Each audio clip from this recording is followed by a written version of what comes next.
Polar Peril is the third segment of the first episode of the first season of Tom and Jerry Tales, and I thought this was very well done. It's very creative. They made a lot of effort to really build up the environment. They could have just had a bunch of snow and had us rolling around in that, but there's a lot of detail. There are a lot of things for the characters to interact with.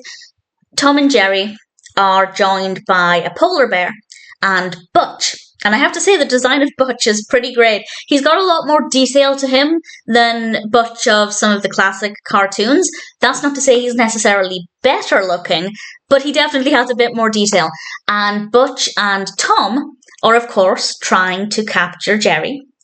And Jerry is now friends with the polar bear. The polar bear is kind of the Spike of the cartoon, if you like, and he's there to help Jerry out of these difficult situations.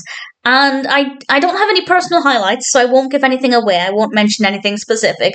But it's very creative, not just in terms of the animation, but in terms of the variety of things that we have to see. I think they made really great use of the environment. It's very snowy. The characters are all wearing their little jackets, which is the cutest thing ever. Visually, it is an absolute delight. The characters are brilliant. It's not the kind of environment I'd want to see Tom and Jerry in again and again. I feel like it would probably get old pretty quickly. But for this particular cartoon, I think they did very well with it.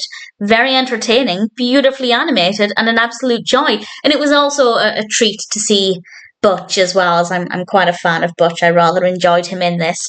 So no complaints from me at all. I'm really enjoying Tom and Jerry Tales. I assume, well, actually, I was going to say I assume I saw it when I was younger, but I would have been 14 when this came out, according to IMDb. It was released in 2006. So if that's the case, I probably haven't seen Tom and Jerry Tales before. And certainly I don't recognise this or the previous two, Tiger Cat and Feeding Time. And I'm impressed. So far, I am really impressed, and Polar Peril definitely makes me excited to watch more. Very creative, beautifully animated, really good fun. If you're a Tom and Jerry fan, it's definitely worth watching.